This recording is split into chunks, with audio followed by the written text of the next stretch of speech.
NLC strike and TUC strike. People were not aware of it as that when they went to bed and they woke up this morning, a strike where it affected schools, hospitals, and I hear in some states the electricity distribution company is already sending money to people that might cut electricity supply. So are you taking it? But Nigeria, you wake up pleasant or unpleasant surprises. And welcome. Well, another strike. And I was hoping, last minute they'll change their minds and just it's not a good time of agreeing with the government. But it seems though they're ready to go all out. But even though it's a bit of a partial to this strike situation, is it going to make amends? Because the reason why it's being called at the time, Nigerians are in support of, even though for what happened to the NLC president, and the government is able to give him some justice. He has a good reason to go on a nationwide strike. I mean, if you look at the bank, electricity workers joined NLC Tuesday were beating of Adero. Someone's beating like a talking drum. That is man. The man is still well. A lot of people have condemned it. I saw the statement put out by the government saying that National Industrial Court restricting doing this. We're sorry about what happened. However, you're contravening the position of the law on this particular. Let's see how it pans out to take more thoughts, reactions, strike. But our focus on the roundtable to the election review of the 2022 election that just held in Kogi and Bayelsa State. And joining us roundtable today is Samba Malu. She's the director of programs. Thank you so much for joining us. Thank you. Good afternoon. I'm happy to be back. Have you on the roundtable? As a we don't have a lot of guests on the roundtable. So I was really excited that we had even guests joining us on the roundtable today. You're welcome. Now the election of Kogi, Bayelsa, and Imo's come and gone. I bet there will be a lot of planning up, celebrating, and having over festivity going on around them. People who did left a bad taste in their mouth, saying we expected a bit more coherence to how the election was conducted, and they felt a tad short change from it. Even though Nigerians will say if it goes in the favor of the party you want or the candidate you want, then it was credible. But if it doesn't go that way, then it is rigged. I don't know how we arrived there, but it tells you that there's still pretty much a problem. Now, I know Africa is invested in this. Yesterday, you put out a statement with other civil society organization and did mention that it's a missed opportunity to build citizens' trust in Nigeria's electoral process. Let's start off from there with your, candid opinion of how this played out in not building that confidence. Well, I think first is I always want to say to commend the voters who voted in the three states, Bayelsa, Imo, and Kogi, because, it's not a very easy process, especially because of the difficult issues we had in the three states. Imo, for one, had lots of security, a very complex security challenge because, there are different actors involved for the Imo security dynamics. Same also, Kogi had its own levels of threats to violence and Bayelsa, but we still saw voters who came out to vote. And we saw voters who, regardless of the challenges, still waited to cast their vote. So it's to commend all the voters who actually turned out to vote in the three states. If you ask me, beginning from our sentence, why we called it a missed opportunity, it's because, we're coming from the general elections, and the general elections left a mixed feelings in the minds of a lot of citizens. You said something about there's always this perception that if your candidate wins, then the process was good. But if your candidate loses, then the process was rigged. I think generally no one wants to lose, right? And you don't want the person you're supporting to lose. But for us, our assessment is not about who wins an elections, right?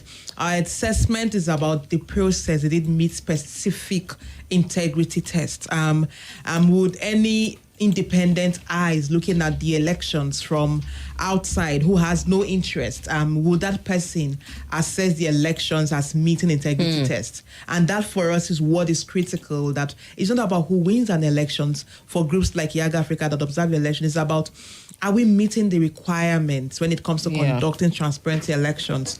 Is our process inspiring confidence in the people to participate in elections? And can our process stand the test of time? And that is where there is a bigger question, because there were lots of expectations. INEC, as always, promised Nigerians a lot of things in the general elections. A lot of people felt this was an opportunity for INEC and the police and the other agencies to redeem themselves, right, from some of the challenges we observed in the previous elections. But we do believe that with these elections, there's been very little that you can say has been done to re-inspire confidence or rebuild citizens' trust and confidence in the process and in INEC as an institution. So if you ask me, just as simple things as what are those major things. There's a guideline for elections. We have a legal framework for elections. It includes the Electoral Act, the guidelines on elections, the Constitution, the policies from the Electoral Commission. Beyond the law, the Electoral Act and the Constitution, most of the other documents are from the Electoral Commission because they also have the powers to make policies. Yeah. Now, there are critical guidelines that regulate the elections, and as simple as having uniformity of practice and strict compliance to the rules was a major challenge in these elections. And so, if we say, how do we assess the election? Like I said, I'm not talking about who won the election, right? Yeah, it's about the process. Were there some positives? Yes. If we take logistics management, for instance, our data showed that at least by 9:30 a.m. in Imo and in Kogi State, you had over 50% of polling units opened at 9:30 a.m. Although we expected more polling units to be opened from 8:30, but that was an improvement. If at 9:30 it's open and process has started in some places, we felt, okay, this is a good thing, right? But that is something we said, okay, there was a marked improvement. I would commend the Electoral Commission for putting those efforts, especially for a state like Imo, where we were worried that a lot of locations may not have elections because of the threat of violence. And so there is that part. We also had limited incidences of electoral violence. And so you will say, okay, perhaps the security also did their job right, because if you don't have a lot of election day violence, it means someone is working. So we can also say there was that marked improvement on how security deployed and managed the process in such a way that we have limited reports of violence or even deaths, because we've also had instances where previous elections people are killed. I think aside from the INEC official that was kidnapped, but they subsequently released her in Bayelsa. I know I saw the updates from INEC that she has been released. So you can even say it was a political kidnap, actually. So, and obviously, some people did not want INEC to do their job in that location. Although we would always say security ought to have been with her. No citizen on national duty should experience that level of abduction or any level of violence. So there were some of those isolated cases, but you can say generally there was some marked improvement when it came to election security. And so those are positives, you can say. We didn't have a technological Are we glitch. going to directly attribute that to the security preparations and all whatnot? Well, so I know the way you work, there are indicators, right? There are several factors. If this happens, then this would happen, right? So if we say we had less incidents of electoral violence, one of the first indicators was, did you have deployment of security? Did they deploy early? Did they deploy based on intelligence and all? Because those are the first things you look at, that if they were in place, then that can be direct. It could have the direct outcome could be that there is no electoral violence, right? So you have that part of it. And we may not say basically that it's because of an excellent job, but at least you can say they put in a lot of effort. I know the DIG that was deployed to Bayelsa, he was very adamant as he was speaking, because the women in Bayelsa protested some days to the elections. They went to the police to protest and all, and he gave this speech and he had said the police was going to be tough on anyone, and it was not just those who perpetrate the crime, but also their sponsors, that police was willing to go after people who sponsored violence. I know in Imo State, DIG Frank Kumba was deployed to Imo State. I also know he talked tough and he mentioned that they were deploying to all local governments that had this threat of violence by the secessionist agitators in those locations. And I also watched the speech by the DIG deployed to Kogi. And so you could say that there was a lot of, and they had other officers from different states coming. We had just 3 states, so everyone deployed all the arsenal and resources that they had. So perhaps that I can say that did work. So those are some of the positive. But now, if we go into what were the things that ought to have been better, and I talked about issues on transparency as it relates to the guidelines. I think one major issue that we had flagged on elections day was the instance in Kogi State, where you had locations where result sheets were pre-filled before elections. If you ask me, Kimberly or Itodo, I'll tell you that in no sane clime should elections result sheet be completed before people vote, because we are not spirits. And even though some people may know the hearts of man, I remember in law they say not even the devil Even the devil knows not the heart of man. There is no way you would have known who would win an elections had result sheet failed. But we had these because at first the result sheets we got was Kehi local government and oh god, this name keeps leaving me. The name will come to me. The name of the local government will come to me. I don't know why I keep struggling with local governments in Kogi State. But subsequently, there were reports from places like Adavi also that there were reports of result sheets that were pre-filled before elections. We had done an assessment of these result sheets. Ogori Magogo. Yeah, I think that's when it comes to me. Yeah, we had done an assessment of because when our observers sent us the report, they sent us a picture of the result sheet. Okay. We went on the register of voters to confirm if the numbers of registered voters for the specified locations were exactly the same number on the result sheet. Because result sheets, you feel registered voters, accredited voters, the number of ballot papers, all of that before you go into the vote shares for the parties. And you can see that this person was meticulous because they had an accurate number of registered voters for that location was the same number anyway. So it's not someone that, if it's a thug or someone that doesn't understand the process, they can feel a wrong number, and that's when you say, this person doesn't even have sense. You're feeling it wrongly. But this person was intentional. Whoever filled or completed this form, the RV number, registered voters numbers were accurate, and then the proper deductions were done in such a way that if you look at it and if it was presented post-elections with signatures, you would assume that this was accurate. And so the question is, one, how did this result sheet get filled before elections? Remember that sensitive materials... Because how they got access to that particular one, yeah. Because these were with INEC officials. Now, the thing is, sensitive materials are deployed on the eve of elections. They are deployed to the racks so that they move closer to the polling unit on election day. They can get to the polling units on time. INEC had said that the SPUs, that's the senior presiding officer, supervising presiding officers, would be permanent staff of INEC. This time around, they are not using core members or ad hoc staff for those roles. The idea was if you use permanent staff, it provides better oversight and it also promotes professionalism in the administration of elections. Okay. So the question is, within INEC, how did an individual feel confident enough to complete these results sheets and were sensitive materials? Ordinarily, result sheets at the polling units during setup, that's when you're meant to show, because you show ballot papers blank, the numbers are accurate, you show result sheets blank before you comment. So the question is, how did an official feel confident enough, or let's say I don't know if whoever the individual is, to complete this form, allocate vote shares to parties, and get it to the polling unit. So it means there's an answer that we need from the Electoral Commission. But this didn't happen in one. If it was an isolated case of one location, you'd be like, okay, perhaps it's one. Excuse this, it was more than one location. And INEC, thankfully, I can say I would commend INEC for the prompt response, because when this report got to us, we immediately reached out to the Electoral Commission and also tagged them on the report and said, see what we've received. And INEC had immediately issued a statement and said they would suspend elections in those locations and they would investigate thoroughly. So I think maybe one of the other positives would be like immediate response to some of these issues, and the fact that they took it seriously to address that. But it also shows there is something missing somewhere, or people just believe that they can carry on with impunity and no one would hold them accountable. So it's been long we've had this kind of instance of pre-filled result sheets. Yeah. I don't even remember if we've had any major case. Normally you see over printing of ballot papers. One thing for sure was not a major case in the major election.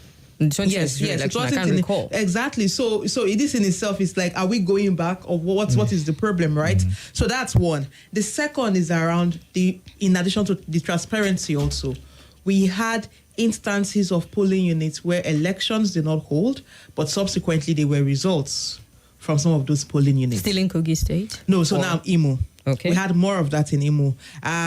We didn't have more Kogi, so Kogi has its own dynamics to that. So I'll talk a bit around Kogi. Now in Imo State, our sample, so for Imo and Kogi, we had 300 sample polling units in Imo and Kogi State.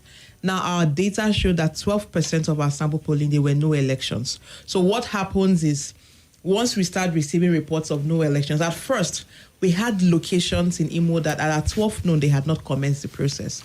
So why I did comment that we had general, by 54% by 9:30 of polling units had commenced, but there were locations that by 12 noon had not started elections. And we had issued a media statement to call on INEC, like, what's the plan for these locations? Can you extend the time to ensure that voters there get to vote? But by midday, by 2, 3 o'clock, when you're getting reports, polling is still not opened. So we had and there were people present there. People would come and go. Our observer was there. Oh, wow. And so we had to identify those polling units. So we put them out on a separate, on our database. Okay. And then so for some reason, we just say, you know what, can we, once results start going on IREV, we're like, can we actually confirm? I'm not even sure why we thought, you're just like, let's just double check. It's not possible for results to come from here. And so we went on the portal, on the result portal, and then you will see some polling units that you're setting elections did not hold, but you're seeing result sheets. And then we had to start calling the observers. Are you sure elections did not hold? The guy was like, I've been there since morning. Elections did not hold here. And then one of them said, they had a speculation that INEC decided to, it was a speculation in Osu, for instance, Osu local government in Imo State. So this was prevalent in Osu local governments, Oru West, Oru East. We had it in Ikeduru. We had it in Okigwe, which are Idiato North. Yeah. We had that also instances, but we're also seeing other sister reports from other sister agencies highlighting that there could be more. But what we do with our sample is, if it happened in 12% of our sample, there's a likelihood it happened in a lot more. Because normally we sample in a way that is representative. And so someone said, one of the observers said that they heard that INEC may be voting in the LGA headquarters, but they are not sure. And I'm like, if INEC relocates polling units for any reason, a statement is issued. But we went back on INEC's, maybe we missed that. So we checked on INEC's Twitter page, on the website, if there was any statement. We reached out to our media friends. Was there a press conference in Imo? So in Imo State, to media partners there, was there a press conference? And no one had an idea. So the thing is, the rule is, if you move polling units, there should be due information to the voters in those respective polling units. Let's take a quick break for commercial here, and we'll come take it up from there. Please stay with us. The roundtable continues. This is Nigeria Info. Nigeria Info.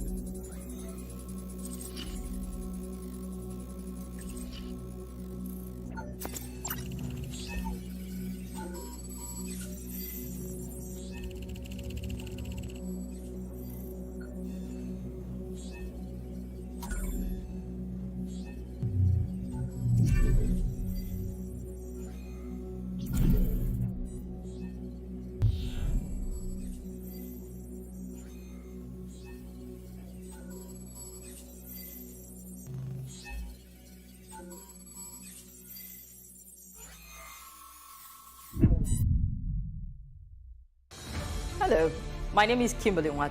I'm the host of Hard Facts, and I bring you the biggest stories driving conversation every weekday here on 95.1 Nigeria Info Hard Fact Show. I love to get your opinion and conjectures, but the facts you cannot dispute here on Hard Facts. Join me and let's talk. This is Nigeria Info. Recently held in Kogi, Imo, and Bayelsa State, and we're doing a post-election analysis of it with our guest, the program director of YAIGA Africa, Cynthia Mbamalu. So you were talking about if there's going to be a change in a polling unit or it's going to be moved, there need to be pre-information and people need to know for sure. Yes. And that didn't happen. Yes, because you voters have a right to know where they are going to vote. So if polling unit A is located in, let's say, in Nigeria Info building, this is where I vote every time. And I get to vote and I don't see anybody there. There should have been information to, you wouldn't vote here anymore because of 1, 2, 3, 4 reasons, but you'll be voting there. So what this means is there were voters who were disenfranchised for no fault of theirs. And so, like I said, it was a speculation because till days we've not got any official statements to either say, we actually relocated polling units in Osun local government or in this other local government we highlighted. And so the question is, why was it easy for the Electoral Commission to move people, and then the issues around the results, right? So for polling units, I mean, not all of the polling units had results, but some of them, for those polling that we saw their results on the portal, on the result portal, what happened? How did they get the votes? You know, what really happened? Yeah. So which was why we sent out a statement to INEC to provide clarity with those respective polling units where elections did not hold, and then we actually saw the results. So this for us is also raises an issue around transparency in the process. And I think it's beyond just questioning transparency. It's also it's about the right of the voter to vote, because what happens to all these voters that did not know that there was a change or whatsoever. Like I said, this change is even a speculation. One of the observers said, it seems like we're hearing that maybe INEC moved it, and because some people were voting somewhere. And I know I saw a video online of voting happening in one location that seemed like the LGA headquarters for Osu, right? Now, that video didn't come from us, so I only can speak to the data that we have or we had access to. So that was the other challenge. And I think for this order, for the election, so beyond just this, is also the quality of the results management process. Now, the guideline provides that voting and accreditation happens in a location, counting must happen in that location. So the process goes, one after the other. They are consecutive. You accredit votes. After voting, close of polls, you count ballot papers within that location. But now we also got reports that some polling units in Imo State, voting and accreditation and voting happened in one location, but counting was done in a different location. Now, not collation, because we know that collation happens after, once you close the polls, then you move to what collation, right? So the question is, what... And how widespread is that also? Okay, so this was not as widespread as the no voting, no voting happening. So now, we had more of these reports in Imo West Senatorial District, but we also had to isolate within senatorial districts. Okay. Now, there were two levels to the reports. One was process was disrupted and counting done somewhere else. The other was voting concluded and counting done somewhere else. Now, the challenge with that is the guideline is if process is disrupted, you cancel the result, because it means you can't trust what's going into the ballot. Because normally when they disrupt, it means that ballot box is snatched or someone's scattered. So normally when there's disruption of violence, the result of the polling is supposed to be cancelled. There was no need the counting is not meant to happen anywhere.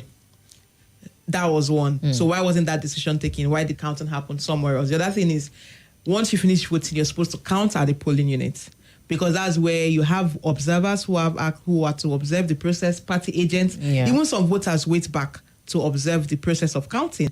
So why didn't that happen?